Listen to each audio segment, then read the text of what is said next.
नमस्कार, मैं हूं आनंद और आप देख रहे हैं समाचार फॉर मीडिया का खास कार्यक्रम किताबों का आनंद। और आज हमारे इस कार्यक्रम के मेहमान हैं प्रख्यात लेखक श्री अरुण आनंद जी। अरुण जी, आपका बहुत बहुत स्वागत है। जी। धन्यवाद आनंद जी। जी। अरुण जी, आज हमने हमारे इस कार्यक्रम में आपको आमंत्रित किया है, आपको निमंत्रण हमने दिया है। दरअसल आपकी ये जो किताब जो आपने लिखी है द तालिबान, और बहुत इंपॉर्टेंट टॉपिक है वर्तमान परिप्रेक्ष्य में देखें तो, war and religion in Afghanistan. इस पर चर्चा करने के लिए हमने आपको आमंत्रित किया है। तो सबसे पहले मैं आपसे पहला सवाल दर्शकों के लिए यही पूछना चाहूंगा कि जब हम अफगानिस्तान की बात करते हैं तो महाभारत का सीधा संदर्भ आता है कि गांधार नरेश शकुनी का जब हम जिक्र करते हैं। अफगानिस्तान की पृष्ठभूमि को चुनने की क्या वजह रही? देखिए, अफगानिस्तान की पृष्ठभूमि को चुनने की ये वजह थी कि एक तो अफगानिस्तान अभी तो हमारा जो है वो सीधा बॉर्डर उसके साथ नहीं लगता है, लेकिन अ, तालिबान का जो अब एक तो अफगानिस्तान हमारा पड़ोसी देश है, दूसरा अफगानिस्तान जो है ये स्ट्रैटेजिकली बहुत इंपॉर्टेंट है। और इसमें पिछले लगभग 300-400 सालों से आप कह सकते हैं द ग्रेट गेम जिसे कहा जाता है, जी। उसका ये हब है पूरे का पूरा। और तालिबान की उसमें चूंकि वापसी हुई, और ये इसके भारत के लिए बहुत जो है वो गंभीर रिपरकशंस भी हैं। और खासकर क्योंकि हम जानते हैं कि तालिबान एक रेडिकल इस्लामिक आइडियोलॉजी को जो है वो प्रेजेंट करता है। और भारत में भी हम जो है इस रेडिकल इस्लामिक आइडियोलॉजी का जो फॉल आउट है उससे हम्म। संघर्ष कर रहे हैं लंबे समय से। जी। तो इसलिए जो है वो अगर हमें भारत की आंतरिक सुरक्षा और जो भारत की सामरिक और जो रणनीतिक जिसको आप कह सकते हैं कि स्ट्रैटेजिक जो दूसरा अफगानिस्तान के साथ जैसे आपने कहा कि भारत का बड़ा प्राचीन जो है वो संबंध रहा है। और इनफैक्ट वहाँ पर हमने देखा कि जो बुद्धिज्म भी है जो है वो जी। भी स्ट्रेटेजिकली बहुत महत्वपूर्ण है। आतंकवाद और को जो है वो पनाह देने वाला जो है अफगानिस्तान ही था, और अफगानिस्तान से ही ये जो एक टेरर की एक नई वेव हम पूरी दुनिया में देख रहे हैं जिससे भारत भी अफेक्टेड है। तो अफगानिस्तान उसका ओरिजिन रहा है। जी। सर, आपने तालिबान का जो एक टॉपिक चुना है माफ कीजिएगा, आपने जो तालिबान का टॉपिक चुना है, और जब हम गूगल पे तालिबान के बारे में सर्च करते हैं तो सबसे इम्पोर्टेंट चीज़ तो ये है कि बहुत कम जानकारी निकल करके आती है। तो ऐसे में ये आपकी किताब बहुत महत्वपूर्ण बन पड़ती है, क्योंकि वर्तमान में जो राजनीति के भी छात्र हैं या जो कल को अफसर बनेंगे, आईएएस आईपीएस बनेंगे, तो उनको ये समझना बहुत ज़रूरी है कि एक आंतरिक सुरक्षा को लेकर के क्या गंभीरता उन्हें अपने जीवन में अपनानी है। तो हमारे दर्शकों के लिए मैं आपसे ये समझना चाहूंगा कि तालिबान के उदय के पीछे, तालिबान का जो एक जन्म हुआ, उसके पीछे आप मुख्य कारण क्या मानते हैं? क्योंकि सोवियत संघ वहां से निकला, उसके बाद एक गैप आ गया, वो तो सबको पता है। लेकिन अगर आप हमारे दर्शकों को अच्छे से समझा पाए। देखिए, इसके तालिबान का जो उदय हुआ है उसके पीछे एक तो बहुत बड़ी भूमिका जो है वो पाकिस्तान की है। जी। और जब सोवियत संघ जो है वो 1990 के दशक में छोड़ के चला गया, और उसके बाद जो सारे मुजाहिदीन ग्रुप्स वहां पर थे, तो वो सारे मुजाहिदीन ग्रुप्स आपस में जिस तरीके से लड़ रहे थे, तो पाकिस्तान को ये लग रहा था कि वो उस जंग को जीत के भी हार गया है। हम्म। और वो मुजाहिदीन जो है वो उनके कंट्रोल में नहीं आ रहे थे। तो उन्होंने एक नया फ्रंट तालिबान के रूप में जो है वो खोला। और एक सबसे इम्पोर्टेंट चीज ये है कि जब ये 26/11 वाला जब हमला हुआ और उसके बाद जब तालिबान को वहां से खत्म कर दिया गया, तो महत्वपूर्ण बात यह कि उसके बाद फिर तालिबान का जो है रिवाइवल हुआ। जी। ये भी बड़ी जो है वो कमाल की चीज है। और उसके बाद फिर तालिबान जो है, और पूरी दुनिया की जो फौजें हैं, जो नाटो वहां पर लगा हुआ है, अमेरिका लगा हुआ है, सभी प्रमुख पश्चिमी देश लगे हुए हैं वहां पर। तो इतना सब करने के बावजूद भी अकेले तालिबान ने जो है वो फिर से रिवाइव किया और फिर से वापस आया। तो उसमें पाकिस्तान का जो डबल गेम है कि पाकिस्तान एक तरफ अमेरिका को कह रहा था कि हम आपको सपोर्ट भी कर रहे हैं हम्म। 26/11 के लोगों को ढूंढने के लिए, और दूसरी तरफ ही साइमल्टेनियसली जो है वो तालिबान को भी रिवाइव कर हम्म। रहा था। और ये एक वेस्ट का बहुत बड़ा फेलियर है, CIA की एक बहुत बड़ी भूमिका रही। उसके बाद उसको हटाया जब, और यही अमेरिका और जो दूसरे देश हैं ये उसके साथ नेगोशिएशंस करते हैं। और असल में जो तालिबान की वापसी हुई उसका एक बहुत बड़ा कारण ये था कि जो वहां पर लोकतांत्रिक रूप से चुनी हुई अफगानिस्तान की सरकार थी, हम्म। उसको समर्थन देना जो है वेस्ट ने बंद कर दिया और भाग खड़े हुए वहां से, मैदान छोड़। हम्म। तो ये एक जो है वो तालिबान का जो उदय है उसमें उसका ओरिजिन जो है वो पाकिस्तान है। इस किताब में एक मैंने चैप्टर लिखा है। ज्यादातर लोगों को मालूम नहीं, ISI के बारे में बात करते हैं, लेकिन उसका एक बहुत बड़ा विभाग है जिसका नाम है डायरेक्टरेट S। यस। तो ये जो डायरेक्टरेट S है, ये अपने आप में आप कह सकते हैं कि विद इन IAS एक तरीके से ISI भी जो है वो बड़ा इंडिपेंडेंट इंस्टीट्यूशन है। तो ये अफगानिस्तान के ऊपर, खासकर इंडिया के ऊपर भी ये जो डायरेक्टरेट S है यही काम करता है, और अफगानिस्तान के ऊपर भी यही काम कर रहा था। तो ये एक जो डबल गेम जो है चल रही थी, इसमें एक और महत्वपूर्ण बात ये भी है कि हम कभी कभी ये सोचते हैं कि जो अमेरिका है उसके तो, या जो पश्चिमी देश हैं तो उनकी जो रणनीतिक समझ है, जो उनका कोऑर्डिनेशन है उनकी गुप्तचर एजेंसी और उनकी फौजों का, वो बहुत अच्छा है, और हमारे यहाँ तो बड़ी कमियां हैं। जबकि इस तालिबान का जो रीमर्जेंस हुआ उससे ये पता चलता है कि वहां पे, जिसको अंग्रेजी में कहते हैं the left hand does not know what the right hand is doing, वहां हम्म। अमेरिकी फौज, पश्चिम की फौजें जो है वो लड़ रही हैं तालिबान से जब, और जो CIA है वो बैक एंड में डीलिंग कर रहा है तालिबान को रिवाइव करने के लिए। तो ये एक इससे भी पता चलता है कि ये बड़ा खोखला जो फसाड है वेस्ट ने रखा हुआ है। ये सारा का सारा बेसिकली पाकिस्तान और वेस्ट, ये जो उनकी गलतियां हैं उसका खामियाजा पूरी दुनिया को भुगतना पड़ रहा है। और एक छोटी सी चीज आपको और बता देता हूँ कि तालिबान के उदय में हक्कानी नेटवर्क, उसके बारे में जी। भी ज्यादा चर्चा होती है। हक्कानी नेटवर्क की एक बहुत बड़ी भूमिका रही है, और पूरी दुनिया में आपको जितना भी इस्लामिक आतंकवाद दिख रहा है उसके ओरिजिन में बेसिकली जो है हक्कानी नेटवर्क है।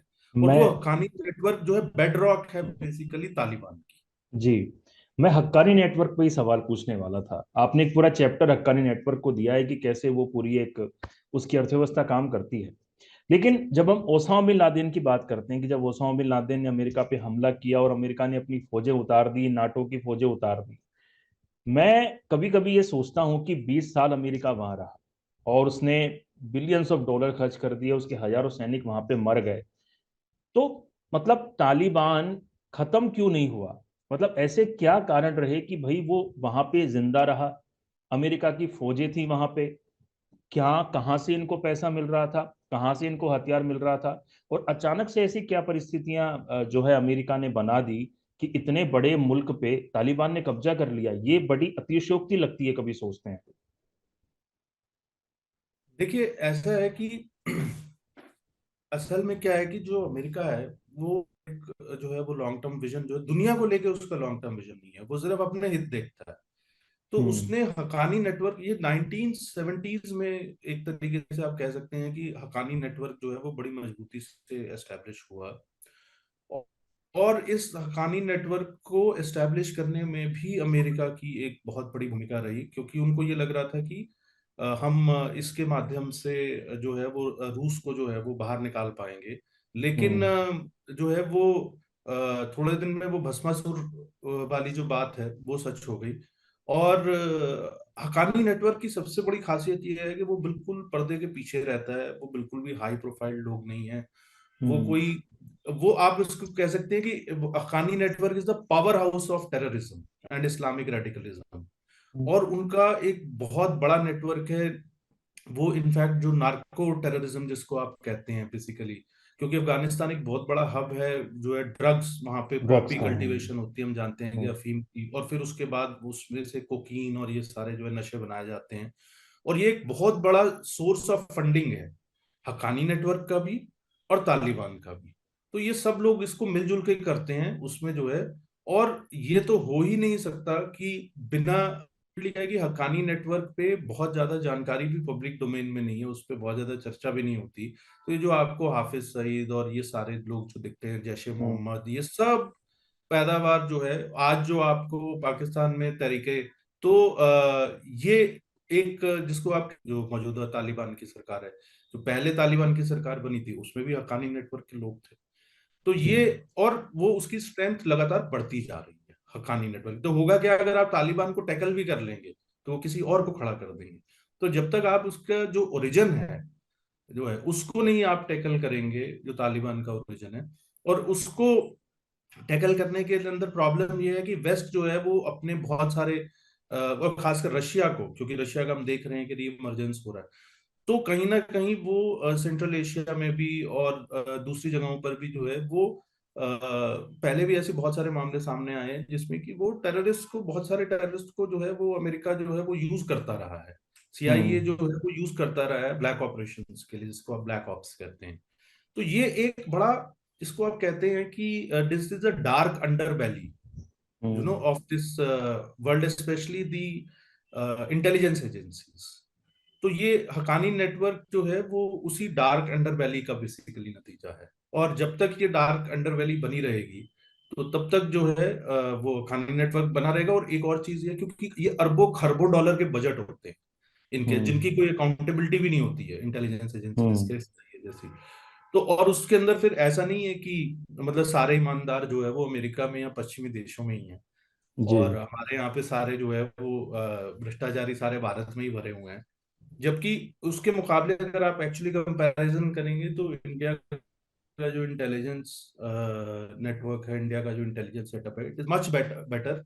ये बहुत ज्यादा कंपैरेटिवली मोरली जो है वो बहुत ज्यादा मजबूती के साथ जो है वो खड़ा हुआ है और ठीक दिशा में काम करता है, दुनिया को बेहतर बनाने की दिशा में काम करता है।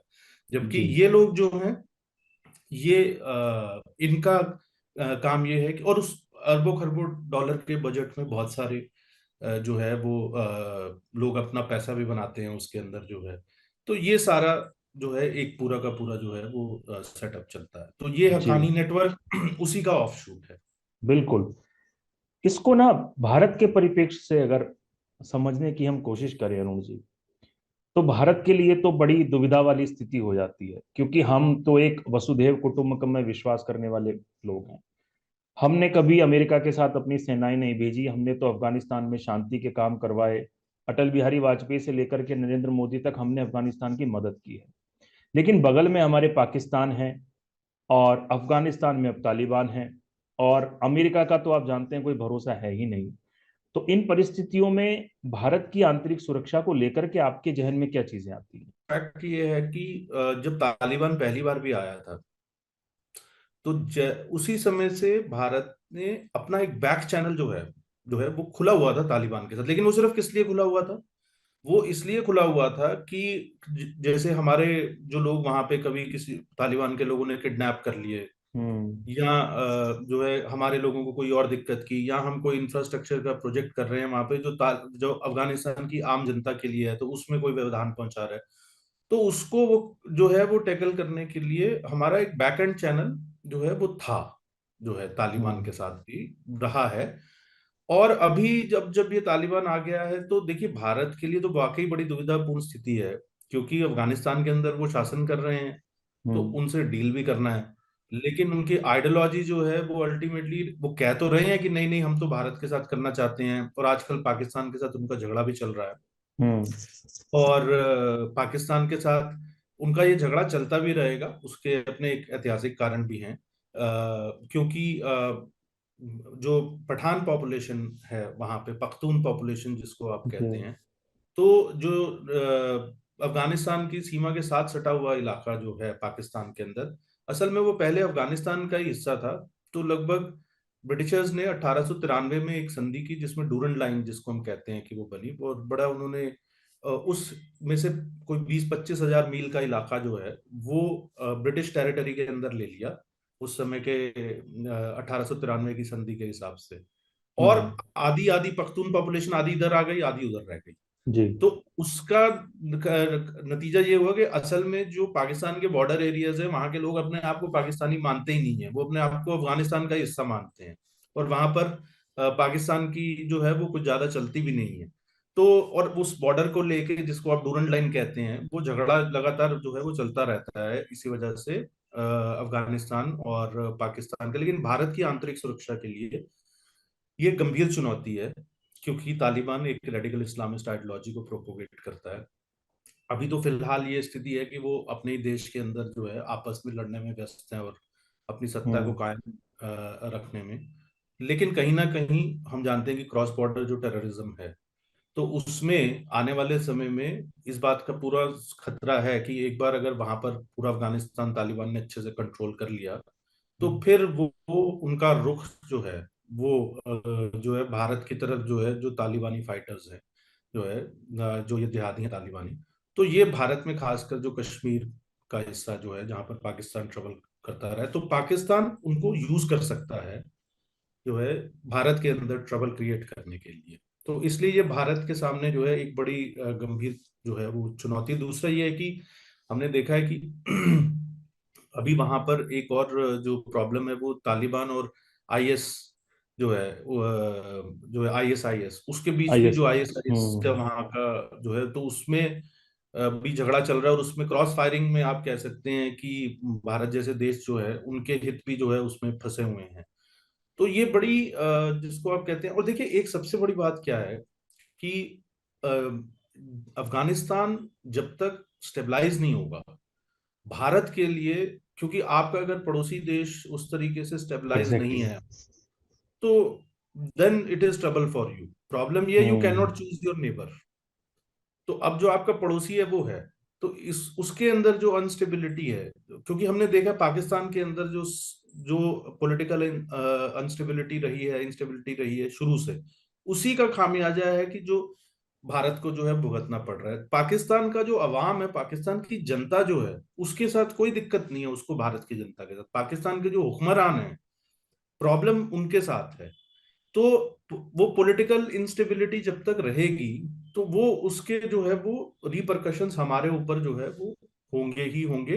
और उसमें भी जिसको आप कहते हैं कोड़ में खाज वाली स्थिति ये है कि जो इंस्टेबिलिटी है वो, और जो लोग वहां पर हैं वो एक रेडिकल इस्लामिस्ट आइडियोलॉजी को जो है प्रोपोगेट हम्म। करते हैं, उसको फॉलो करते हैं। और भारत में हम जानते हैं कि लगभग 20-25 करोड़ मुसलमान रहते हैं। तो रेडिकल इस्लाम हमारे यहाँ ऑलरेडी एक बहुत बड़ी चुनौती जो है वो बन जी। चुका है। तो इस पर्सपेक्टिव से अगर देखें तो भारत के लिए चुनौती है। पर मैं इसमें एक तारीफ करना चाहूंगा जो मौजूदा सरकार है उसकी, कि उन्होंने भारत के हितों को भी वहां पर वो रखा है, और आंतरिक सुरक्षा की दृष्टि से अभी तक कम से कम उन्होंने इस इंस्टेबिलिटी का भारत पर कोई असर नहीं पड़ने दिया। जी। अरुण जी, जब आपने किताब लिखी होगी तो जाहिर सी बात है कि रिसर्च बहुत आपने किया है। जिस तरीके से आपने चैप्टर्स में जिक्र किया, अमेरिका का आपने जिक्र किया, सीआईए का जिक्र किया, हक्कानी नेटवर्क का जिक्र किया, आपने समझाया है अपने दर्शकों को कि देखिए कैसे अमेरिका ने इतना पैसा बर्बाद किया और उसके बाद वो चुपचाप वहां से निकल गया, तो ये इतने साधारण घटना नहीं है। एक मिथ बहुत चलता है, अब उसे आप फेक न्यूज कह लीजिए या कुछ कह लीजिए, तो आज चूंकि आप मिल गए हैं तो आपसे मैं पूछ लेता हूं। कई लोगों से मैंने ये सुना है कि ओसामा बिन लादेन को अमेरिका ने तैयार किया। कितना सच है? देखिए ये काफी हद तक सच बात है। जितना भी आपको इस्लामिक टेररिज्म दिख रहा है, जो है आज जो हम्म। दिख रहा है, वो सब उन्होंने किया। और मैं बिल्कुल कैटेगोरिकल ये बात कह सकता हूँ कि ओसामा बिन लादेन को बिल्कुल जो है वो सीआईए का जो है वो एक बैकअप था। और ओसामा बिन लादेन को उस समय वो यूटिलाइज कर रहे थे, क्योंकि उन्हें ये लगता था कि जो है मिडिल ईस्ट में भी और भी दूसरी जगहों पर भी, तो ओसामा बिन लादेन को 26/11 से पहले, क्योंकि वो किसी ने ओसामा बिन लादेन को जो है वो हंट करना स्टार्ट नहीं किया, हम्म। उसके बाद जो है they started hunting Osama bin Laden. क्योंकि अगर उन्होंने टारगेट करना था तो ओसामा बिन लादेन के लिए जो पहले क्यों नहीं जो है सर्च ऑपरेशन हो गया। दूसरी बात ये है कि ओसामा बिन लादेन के सारे कैंप अफगानिस्तान में चल रहे थे। और जो अफगानिस्तान के अंदर कैंप चल रहे थे उस समय शासन किसका था? तालिबान का था। तालिबान का। पाकिस्तान और सीआईए जो है उसकी प्रोटेजी था। डायरेक्टेड एस, जैसे मैंने आपको बताया, बड़ा क्लोजली काम करते हैं डायरेक्टेड एस और सीआईए जो है, और आईएसआई और सीआईए भी जो है वो बड़ा डायरेक्टली क्लोजली काम करते हम्म। हैं। तो ये बड़ा लॉजिकल वो है कि और झगड़ा भी इसी बात पे हुआ। जो तालिबान के खिलाफ दोबारा 26/11 के बाद अमेरिका ने जो अभियान छेड़ा, और जो पश्चिमी देशों ने अभियान छोड़ा, क्योंकि उन्होंने तालिबान से ये कहा था कि आप उसामा बिन लादेन को हमें हैंड ओवर कर दीजिए। जी। ठीक है। तो बाकी ठीक है, आप जैसे जो कर रहे हैं वो करते रहिए।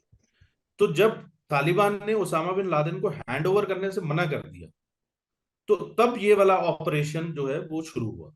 हम्म। और उसके बाद जो है वो अमेरिका ने उसामा बिन लादेन को ढूंढना शुरू किया, टारगेट करना शुरू किया।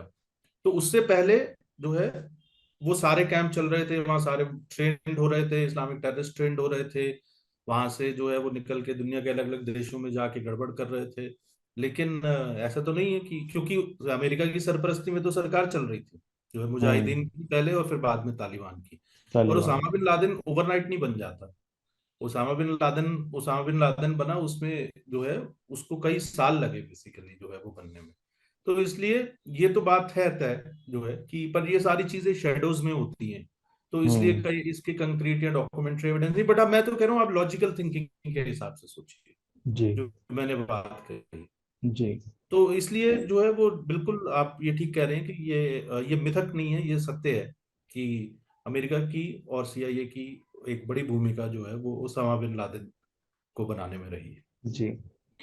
अरुण जी, हम भारत के लिहाज से देखें तो हमारे लिए कश्मीर बहुत सेंसिटिव रहा है। हमने ये चीज देखी और समझी कि अफगानिस्तान में तालिबान पाकिस्तान ने पनपाया, और उसके बाद हमने देखा मुफ्ती मोहम्मद सईद की बेटी का किडनैप हुआ, और वहां से हम ये मानते हैं कि टेररिज्म की एंट्री हुई, और जिस तरीके से हमने आतंकियों को छोड़ा। कश्मीर में सरकार ने धारा 370 हटाई, और उसके बाद तालिबान में अफगानिस्तान में सारी चीजें हुई और तालिबान का शासन आया। क्या आपको लगता है कि एक इतिहासकार, आपने तो कई किताबें भी लिखी हैं, क्या आपको लगता है कि ये सरकार पहले ही चीजों को भाप गई थी? उनको ये लग रहा था कि कहीं अगर धारा 370 नहीं हटी तो क्रॉस बॉर्डर टेररिज्म में बहुत तेजी से वृद्धि हो जाएगी, और कश्मीर वापस से उस 90 के दशक में चला जाएगा। आपको लगता है कि धारा 370 हटाने के पीछे एक स्ट्रेटेजी सरकार की ये भी रही होगी? वैसे वैसे जो है वो और तालिबान जो है वो 15 अगस्त को घुसा हम्म। उसके अंदर। 15 अगस्त कोई ऐसा है कि कोई इंसिडेंटल डेट नहीं है। वो जब भी कुछ करती हैं और किसी स्पेसिफिक डेट को करती हैं, तो उसका एक स्पेसिफिक कारण होता है। हम्म। ये जो 15 अगस्त को उन्होंने काबुल में एंट्री की, 15 अगस्त जो है वो भारत का स्वतंत्रता दिवस भी है। जी। तो ये मैसेज था एक, ये एक बड़ा स्ट्रांग मैसेज इंडिया के लिए भी था जो है कि, और उसी डेट को 14 को क्यों नहीं किया, 16 को क्यों नहीं किया, 13 को क्यों नहीं किया? वो तो हम्म। काबुल के पास ही खड़े थे, वो रुके, उन्होंने वेट किया 15 अगस्त के एंटर होने का। तो ये बात ये सरकार जो है वो समझती थी, क्योंकि मेरी जो इस किताब को करते हुए तो कई इंटेलिजेंस के लोगों से भी बात हुई, और सब वो जो है तो वो लगातार खबरें आ रही थी कि बस जो है वो किसी भी समय अब काबुल जो है वो कैप्चर हो सकता है, जो है गिर हम्म। सकता है। तो निश्चित रूप से मुझे लगता है कि कश्मीर को लेकर जो चीज सरकार ने की, तो उसमें कहीं ना कहीं शायद जो है ये भी चीज उनके दिमाग में इस बात की संभावना से जो है वो इनकार नहीं किया जा सकता, वो रही होगी। और दूसरा ये भी था कि भारत ओवरऑल जो है वो अपने बॉर्डर्स को जो है खासकर ज्यादा जो है जल्दी देखिए। से जल्दी सिक्योर और ज्यादा करना चाहता था।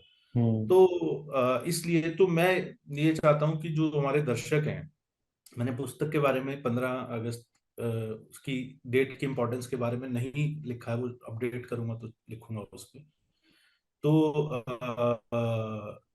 लेकिन लोग विचार करें और थोड़ा सा और हिस्ट्री में जाकर देखें कि इन्हीं स्पेसिफिक कुछ खास स्पेसिफिक डेट्स पर ही जो है वो क्यों ऐसी चीजें जो है वो होती हैं जो भारत के खिलाफ होती हैं।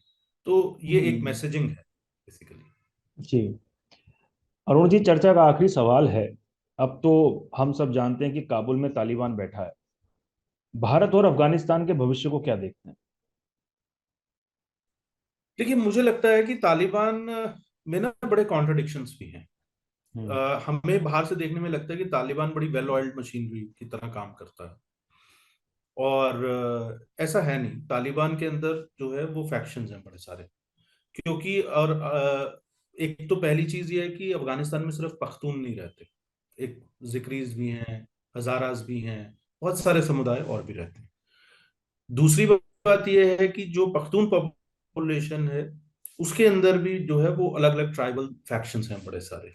और जो तालिबान है वो एक कि तालिबान अल्टीमेटली जो है वो will collapse under its own wait. ये कॉन्ट्रडिक्शन हम्म, तालिबान के जो हैं वो बहुत ज्यादा समय तक जो है, और आप देख रहे हैं कि अफगानिस्तान में जनता कैसे सड़कों पर निकल रही है, ठीक है? तो आप जनता को भी ज्यादा दबा के नहीं रख सकते, और पूरी दुनिया के साथ आप कैसे जो है, तो अल्टीमेटली देश की जनता आपको रख सकता है। और लेकिन भारत और अफगानिस्तान में अभी जो है वो आप इसको बोल सकते हैं कि जो भी चलेगा वो शेडोज में ही चलेगा, वो जी बैक एंड चैनल से ही चलेगा। और हम अपने हितों को ध्यान में रखते हुए जो भी चीजें कर सकते हैं वो करेंगे। और बिल्कुल। अ, निश्चित रूप से अगर तालिबान पाकिस्तान के खिलाफ जितना खड़ा होता है, वो भारत के सामरिक हितों को जो है वो सूट करता है। तो बिल्कुल। इसलिए हम उसको तालिबान को सपोर्ट नहीं कर रहे हैं जो है, लेकिन अब वहां पर जो स्थिति है जो है, तो मुझे लगता है भारत और अफगानिस्तान के, लेकिन भारत और अफगानिस्तान का क्या होता है, देखिए, एक होता है सरकारों का संबंध, एक होता है जनता का संबंध। तो हम्म, अफगानी स्टूडेंट्स बहुत सारे हमारे यहाँ अभी भी आ रहे हैं, पढ़ रहे हैं जो है। तो मुझे लगता है कि जनता टू जनता, और भारत सरकार जो है वो अफगानिस्तान की जनता के लिए जो भी करना है, कोई हम्म, अगर रिलीफ भी भेजना होगा या कुछ हुआ तो वो करेंगे। पर तालिबान के साथ मुझे लगता है कि बहुत ज्यादा ऑफिशियल डीलिंग उस तरीके से नहीं होगी, और अभी बिल्कुल। थोड़ा वेट करना पड़ेगा। I think we'll have to basically wait for some more time to see which way Taliban goes, which way Afghanistan goes. पर मैं बिल्कुल। एक चलते चलते बात यही कहना चाहता हूँ कि मुझे लगता है कि जो सबसे दुखद स्थिति है इस पूरे उसमें जो है, वो अफगानिस्तान की जनता की है। जी। वो इतने सालों से बेसिकली गृह युद्ध झेल रहे हैं और सब वो है हम्म, 19, और आज उस कंट्री की ये हालत हो गई है। अगर आप इतिहास में जाकर देखेंगे तो आज से 200-300 साल पहले अफगानिस्तान के अंदर इतना धन था, अफगानिस्तान के अंदर मतलब इतने जो आप ट्रेवलॉग्स अगर उठा के उस समय पढ़ेंगे जो है, मतलब it had some of the most prosperous cities in the world, it was one of the most exactly. Prosperous region. और आज जो है वो सब छिन्न भिन्न हो गया है। ये इस्लामिक रेडिकल आइडियोलॉजी का परिणाम है, जो दुनिया के हर उस देश को भुगतना पड़ेगा जहां पर कि ये इस्लामिक रेडिकल आइडियोलॉजी होगी। एक छोटा सा एग्जांपल देके अपनी बात खत्म करता हूँ। जैसे तुर्की है, तुर्की hmm. Was a very progressive nation, फिर उसको तुर्की बना दिया एर्डोगन साहब ने, और हाँ। रेडिकल इस्लामिक को कर दिया। आपको पता है कि हम यहाँ 6.9% की महंगाई पे हाहाकार मचा रहे हैं। तुर्की में जो इतनी प्रोग्रेसिव कंट्री थी, पिछले साल 73% का इन्फ्लेशन था, 73%। Its economy has collapsed.